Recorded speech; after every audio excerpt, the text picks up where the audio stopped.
जय श्री कृष्ण। स्वागत है आप सभी का मेरे YouTube चैनल पर। मार्गशीर्ष मास कथा।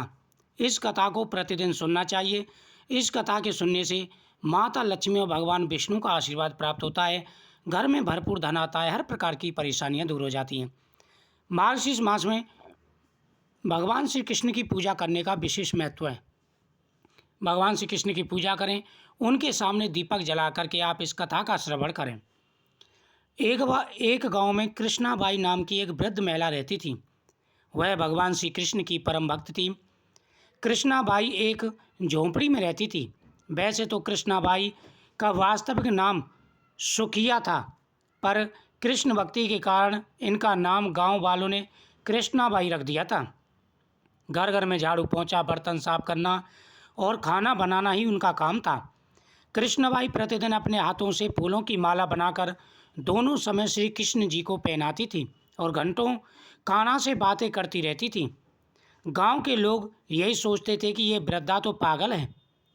एक रात श्री कृष्ण ने अपने भक्त कृष्णाबाई से स्वप्न में कहा कि कल बहुत बड़ा भूचाल आने वाला है। तुम यहाँ गांव छोड़कर पास के ही दूसरे गांव में चले जाओ। अब क्या था, मालिक का आदेश था। कृष्णाबाई ने अपना सामान इकट्ठा करना आरंभ किया और साथ ही सीधी सरल कृष्णाबाई ने गांव वालों को भी बताया। कल सपने में कान्हा आए थे और उन्होंने मुझे कहा कि कल बहुत प्रलय होगी, इसलिए तुम पास के गांव में चली जाओ। सब लोगों ने कहा। उस बूढ़ी पागल की बात मानने वाले थे। जो सुनता वही जोर जोर से ठहाके लगाता था। इतने में बाई ने एक बैलगाड़ी मंगाई और अपने कान्हा की प्रतिमा और सामान की एक गठरी बांधकर गाड़ी में बैठ गई। लोग उनकी मूर्खता पर हंसते रहे।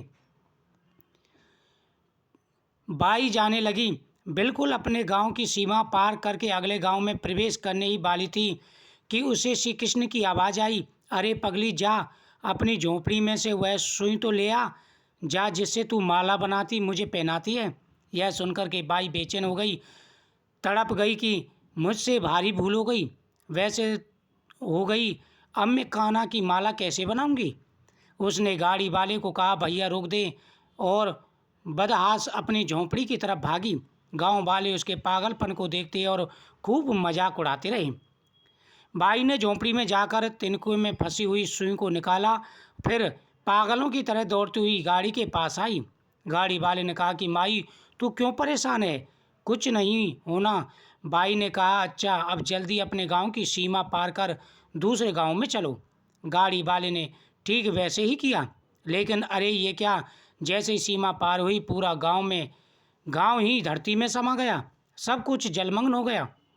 गाड़ी वाला भी अटूट कृष्ण भक्त था।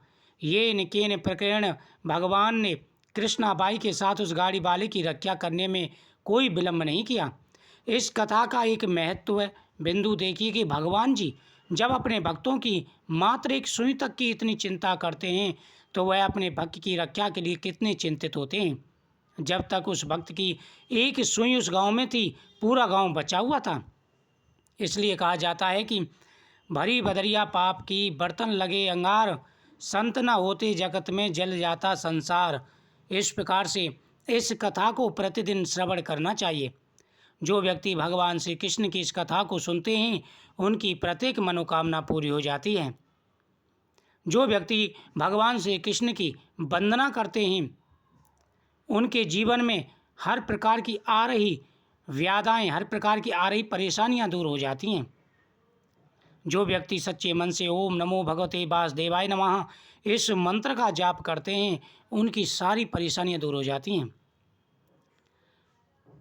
मार्गशीर्ष मास में भगवान श्री कृष्ण की पूजा, गौ माता की पूजा का विशेष महत्व है।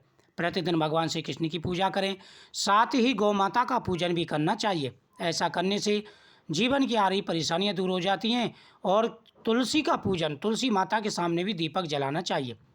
इस वीडियो को ज़्यादा से ज़्यादा शेयर करें, जिससे सबको पता चल सके और सभी इस कथा का लाभ उठा सकें। सभी खुश रहें, प्रसन्न रहें, भगवान की कृपा सबके ऊपर बनी रहे। प्रतिदिन इस कथा के बाद में ओम नमो भगवते वासुदेवाय नमः मंत्र का जाप करना चाहिए। भगवान कृष्ण प्रसन्न होकर के मनवांछित फल प्रदान करते हैं। जिस प्रकार से बुढ़िया की रक्षा भगवान ने की, उसी प्रकार से भगवान सभी की रक्षा करेंगे। जय श्री कृष्ण।